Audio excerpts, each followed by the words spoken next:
VI Lenin Class War in Dublin published, Severnaya Pravda No. 23, August 29, 1913, Nashput No. 5, August 30, 1913. Signed, V. Published according to the Severnaya Pravda text. Source: Lenin Collected Works, Progress Publishers, 1977, Moscow, Volume 19, pages 332 to 336.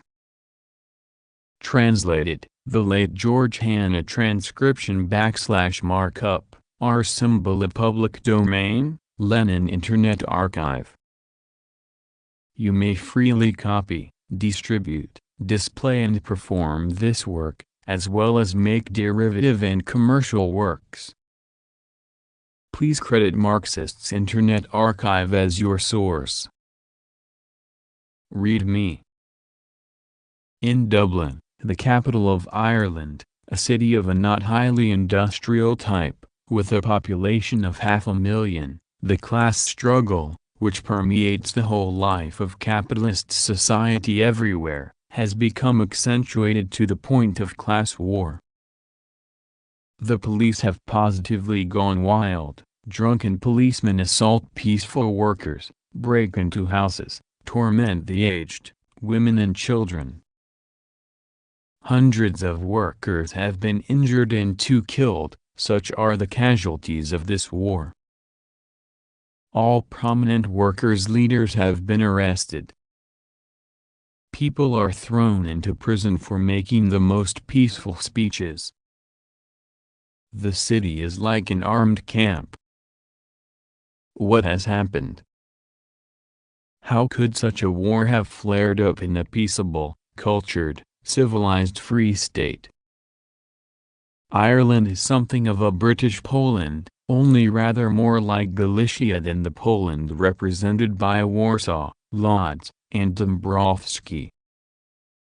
National oppression and Catholic reaction have turned the proletarians of this unhappy country into paupers, the peasants into toil-worn, ignorant and dull slaves of the priesthood, and the bourgeoisie into a phalanx, masked by nationalist phrases, of capitalists, of despots over the workers. Finally, the administration has been turned into a gang accustomed to every kind of violence.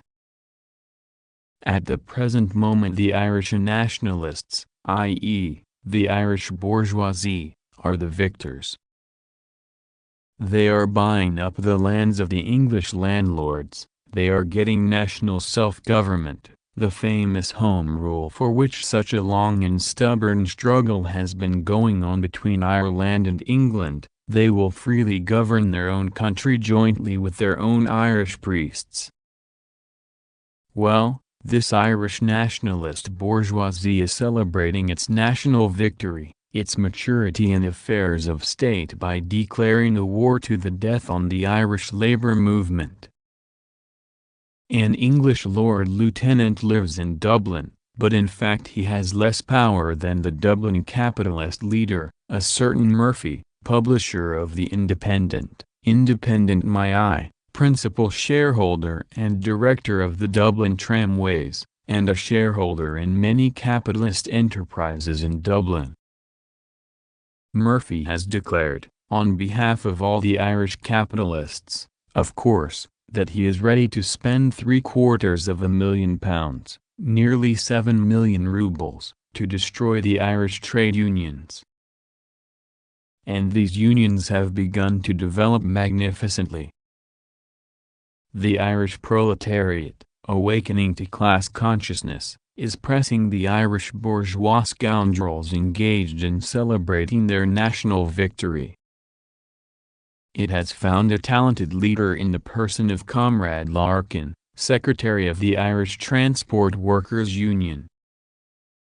Larkin is a remarkable speaker, a man of seething Irish energy, who has performed miracles among the unskilled workers, that mass of the British proletariat which in Britain is so often cut off from the advanced workers by the cursed petty bourgeois, liberal, aristocratic spirit of the British skilled worker.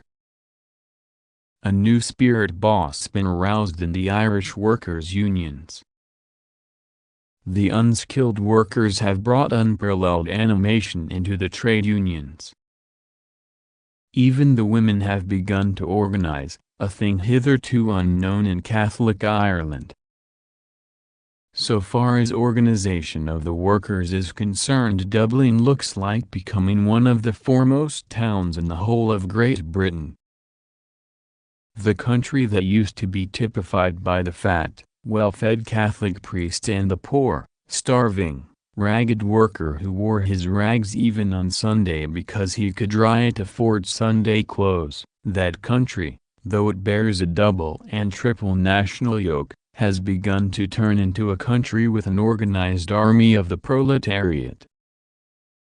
Well, Murphy proclaimed a crusade of the bourgeoisie against Larkin and Larkinism.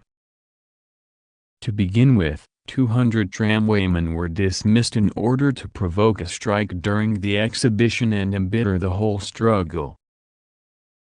The Transport Workers' Union declared a strike and demanded the reinstatement of the discharged men. Murphy engineered lockouts.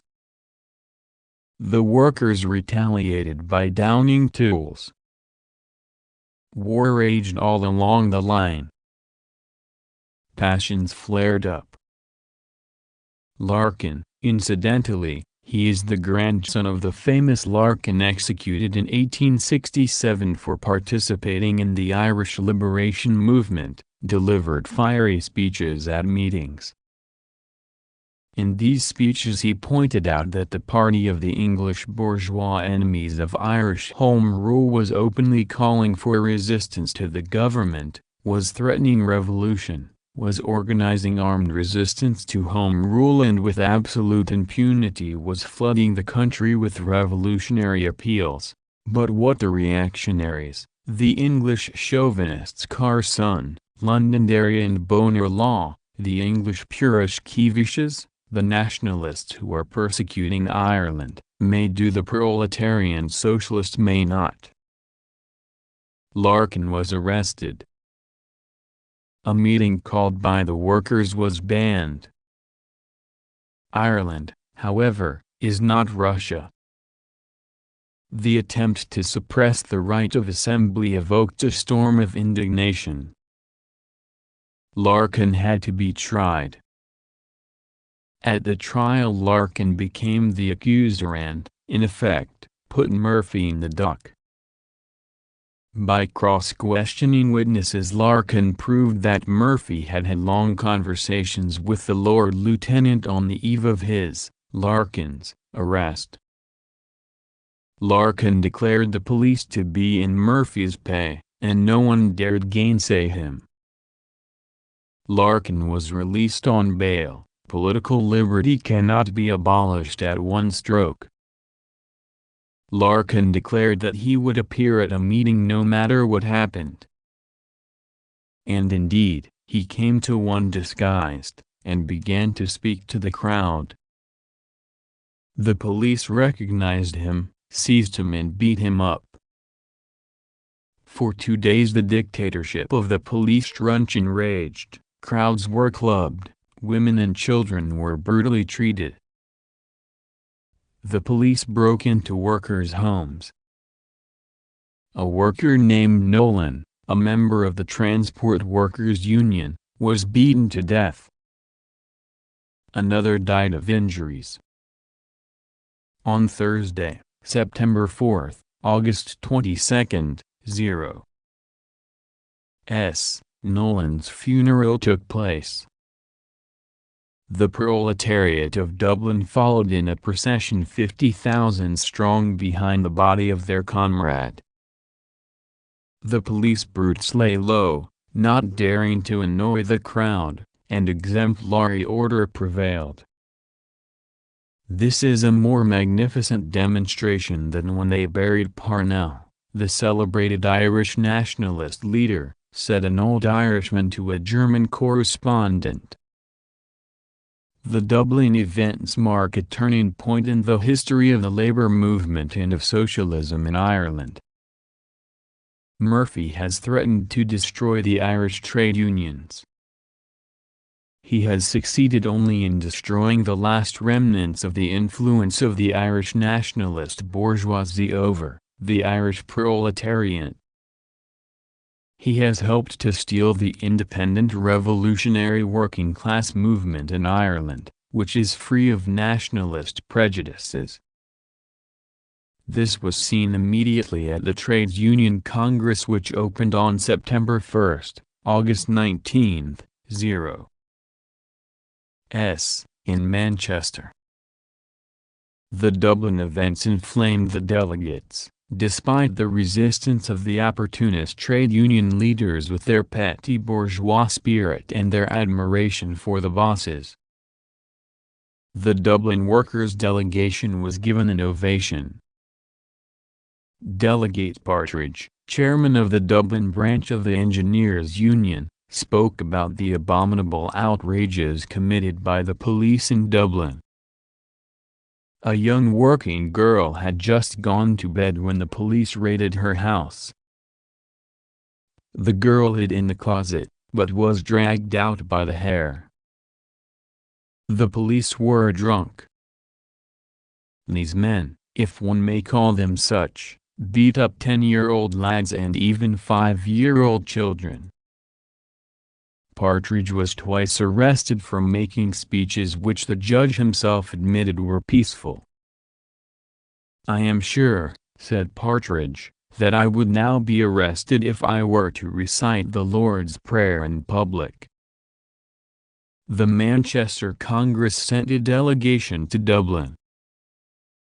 The bourgeoisie there again took up the weapon of nationalism, just like the bourgeois nationalists in Poland, or in the Ukraine, or among the Jews, declaring that Englishmen have no business on Irish soil. But, fortunately, the nationalists have already lost their influence over the workers. Speeches delivered at the Manchester Congress were of a kind that had not been heard for a long time. A resolution was moved to transfer the whole Congress to Dublin, and to organize a general strike throughout Britain. Smillie, the chairman of the Miners' Union, stated that the Dublin methods would compel all British workers to resort to revolution and that they would be able to learn the use of arms. The masses of the British workers are slowly but surely taking a new path. They are abandoning the defense of the petty privileges of the labor aristocracy for their own great heroic struggle for a new system of society. And once on this path, the British proletariat, with their energy and organization, will bring socialism about more quickly and securely than anywhere else. Notes: the Irish nationalists are already expressing their fear that Larkin will organize an independent Irish Workers' Party, which will have to be reckoned with in the first Irish National Parliament. Lenin Works Index, Volume 19, Collected Works, LIA Index less than backward forward greater than